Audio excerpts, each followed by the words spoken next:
striker dari Korea Selatan? Ya memang untuk meningkatkan kualitas timnas ya kita harus memperkuat tim, ya kedokteran, medis, pelatih.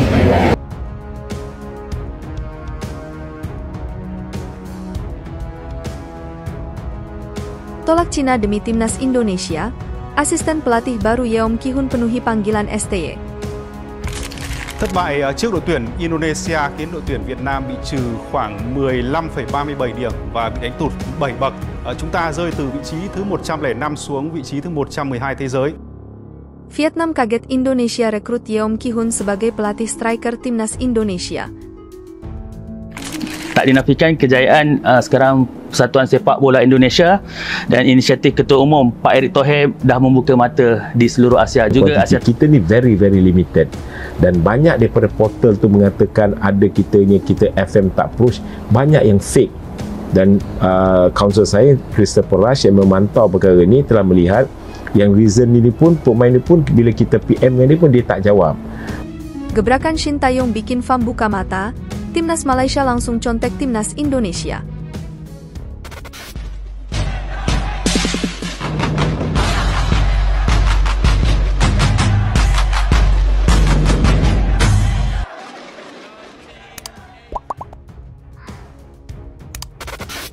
Tolak Cina demi timnas Indonesia, asisten pelatih baru Yeom Ki-hun penuhi panggilan STY, bikin haru. Tolak Cina demi tim nasional sepak bola Indonesia. Skuad Garuda kedatangan satu asisten pelatih baru besutan Shin Tae-yong, siap cetak striker ganas di lini depan. Asisten pelatih tersebut bernama Yeom Ki-hun, sebenarnya ia sudah dikontak oleh coach STY pada bulan Mei semenjak Yeom meletakkan jabatannya di kursi kepelatihan Suwon Blue Wings. Sebelumnya, Cina sempat tertarik akan jasa pelatih 41 tahun ini, tetapi berkat efek coach Shin akhirnya ia memilih timnas Indonesia. Pengamat sepak bola tanah air Roni Pangemanan juga sudah mengonfirmasi bahwa kabar datangnya pelatih asal Korea Selatan ini memang benar adanya.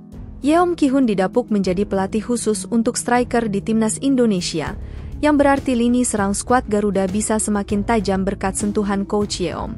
Terlebih lagi, pasukan Merah Putih akan mengarungi round 3 kualifikasi Piala Dunia 2026 zona Asia, yang tentunya ini menjadi laga bak hidup dan mati buat anak asuh Shin Tae-yong. Yeom Ki-hun, usia 41 tahun dia pernah jadi pelatih lalu merangkap pemain di Suwon. Dia akhirnya pada bulan Mei meletakkan jabatannya di kursi kepelatihan, papar Roni Pangemanan. Walaupun Cina sempat menginginkannya untuk menangani tim nasional, tapi hebatnya, Yeom lebih memilih ajakan Shin Tae-yong untuk timnas Indonesia, tandasnya.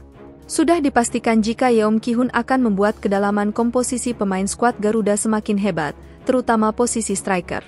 Posisi lini depan timnas Indonesia memang sedang diracik kembali dan dipoles agar semakin tajam dan berbahaya buat lawan. Tumpuan lini depan yang diisi oleh pemain penyerang harus ditingkatkan guna bisa mendobrak lewat serangan mematikan pada round 3 kualifikasi Piala Dunia 2026 September mendatang. Masuknya coach Yeom merupakan angin segar bagi timnas Indonesia, walaupun opsi penambahan striker masih belum kunjung terlihat, tapi jika sudah ada pelatih, niscaya akan ada gebrakan baru. Posisi striker anak asuh Shin Tae-yong sebenarnya sedang ingin ditambah lagi. Memang stok pemain depan sudah ada, namun belum cukup berbahaya buat lawan. Ada beberapa nama pemain depan yang sering dikaitkan dengan skuad Garuda seperti Ula Romeni dan Mauro Zigestra yang masih jadi rumor dari calon pemain naturalisasi baru. Skuad Garuda sendiri sudah punya striker yang cukup hebat seperti Rafael Struijk, Ramadan Sananta, Marcelino Ferdinand, Dimas Drajat, Ragnar Oratmangoen. Yang jadi sorotan belakangan ini adalah Ramadan. Selama gelaran Piala Presiden 2024, striker Persis Surakarta ini mampu tampil sangat apik, bahkan jadi top skor selama kejuaraan tersebut. Beberapa nama striker yang sudah dimiliki timnas Indonesia, kemungkinan bisa jadi lebih tajam berkat polesan Yeom Ki-hun, termasuk Struijk yang sering jadi starter dan Sananta si top scorer. Pastinya selama round 3 kualifikasi Piala Dunia 2026, pasukan Garuda bisa bernafas lega semenjak STY berhasil rekrut coach Yeom untuk mengisi kursi pelatih khusus pemain penyerang. Vietnam kaget Indonesia rekrut Yeom Ki-hun sebagai pelatih striker timnas Indonesia, tambah jauh levelnya. Nah, sesuai perkataan Erick Thohir pada Rabu, 7 Agustus 2024 kemarin. Tidak bisa dipungkiri lagi bahwa sektor penjaga gawang dan juga striker timnas Indonesia masih membutuhkan peningkatan. Oleh karena itu, ETH dan Shin Tae-yong sekaligus pelatih timnas memutuskan untuk mendatangkan asisten pelatih yang khusus melatih para striker timnas, yakni Yeom Ki-hun. Berita ini ternyata cukup heboh dan menyebar hingga ke Cina, di mana mereka menganggap bahwa ini adalah tahap awal rencana Erick Thohir untuk meningkatkan kualitas timnas Indonesia. Bahkan media Cina juga menyebutkan sebuah peringatan bahwa semua yang dikatakan Erick Thohir pasti bisa terjadi. Seperti yang sudah disinggung di awal, untuk memperkuat lini depan timnas Indonesia, PSSI memutuskan untuk merekrut asisten baru yang bertugas untuk melatih lini depan secara khusus. Ketum PSSI sendiri yakni Erick Thohir sendiri bahkan mengakui bahwa lini depan atau posisi striker Indonesia masih sangat lemah. Kalau kita lihatkan memang, kelemahan kita ketika bermain beberapa kali seperti saat melawan Irak, kita berkali-kali tidak mencetak gol. Ketika babak 2 kita justru kena gol, ungkap ETH.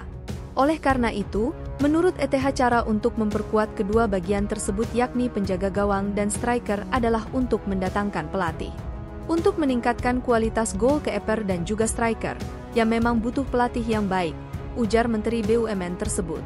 Dengan upaya ini, tentunya PSSI seperti ingin membuktikan kepada seluruh dunia termasuk Cina, bahwa Indonesia memang benar-benar ingin lolos kualifikasi Piala Dunia. Sehingga jika memang pelatihan striker ini benar-benar efektif, dan ditambah pemain striker baru yang dirumorkan benar-benar datang, wajar bagi Cina untuk merasa panik setelah mengetahui bahwa Indonesia sangat serius untuk lolos babak kualifikasi. Selain Cina, sahabat ideologi mereka yakni Vietnam juga ikut merasa panik dan juga semakin panas setelah mengetahui berita ini. Karena dilansir dari media Vietnam bernama THO247, Vietnam merasa tidak menyangka sama sekali bahwa Indonesia secara tiba-tiba dapat merekrut Yeom Ki-hun. Karena dengan masuknya Yeom Ki-hun yang memang terkenal akan prestasinya yang juga tidak kalah gemilang dari pemain-pemain berbakat lainnya. Komposisi dua pelatih Indonesia tentunya memiliki reputasi yang sangat bersinar, terutama di Korea Selatan dan juga Asia.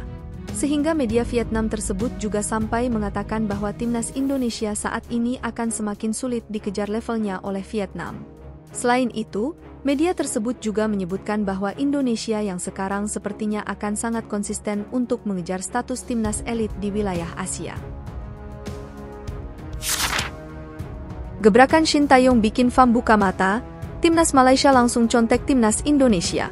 Gebrakan Shin Tae-yong dan Ketua Umum PSSI, Erick Thohir, membuat Federasi Sepak Bola Malaysia, FAM, membuka mata. FAM akan membuat timnas Malaysia rutin menghadapi tim-tim peringkat 100 dunia seperti yang dilakukan timnas Indonesia. Rencana itu disampaikan Wakil Presiden FAM, Muhammad Firdaus Mohamed. Ia menilai jika ranking FIFA timnas Malaysia ingin terdongkrak, ada baiknya skuad Harimau Malaya julukan timnas Malaysia rutin menghadapi tim peringkat 100 dunia. Ia mengambil contoh keberanian timnas Indonesia yang menghadapi juara Piala Dunia 2022, Argentina. Meski kalah 0-2, timnas Indonesia mendapatkan banyak pengalaman dari laga tersebut. Kita berharap suatu hari nanti FAM akan berpikir ke arah sana, rutin menghadapi tim peringkat 100 dunia. Sebab jikapun kami menang, dari segi koleksi poin ranking FIFA tidak akan naik, kata Muhammad Firdaus Mohamed mengutip dari Metro Malaysia, Kamis, 8 Agustus 2024. Jadi, kami harus mengambil pendekatan yang berani. Kita melihat Indonesia yang berani menghadapi tim sekelas juara dunia Argentina. Itu merupakan exposure yang memungkinkan pemain kami mendapatkan sesuatu, lanjutnya. Timnas Malaysia akan menjadi tuan rumah turnamen bertajuk Pesta Bola Merdeka 2024 yang digelar di Kuala Lumpur, Malaysia, pada 4 hingga 10 September 2024. Selain timnas Malaysia, peserta turnamen adalah Filipina yang kini menempati peringkat 147 dunia, Lebanon, 117, dan Tajikistan, 102. Skuad asuhan Pau Marti Vicente akan menantang Filipina di semifinal. Jika menang, mereka akan menghadapi pemenang laga Lebanon versus Tajikistan di final Pesta Bola Merdeka 2024. Melihat ranking calon lawan Malaysia, tak ada satupun yang menempati peringkat 100 dunia. Kondisi inilah yang menjadi perhatian Muhammad Firdaus Mohamed. Menurut saya ini bukan sekadar soal ranking atau juara, namun exposure ke timnas Malaysia itu penting. Kami berharap ke depan kami bisa mendapatkan lawan yang lebih baik, tepatnya tim peringkat 100 dunia, tutupnya.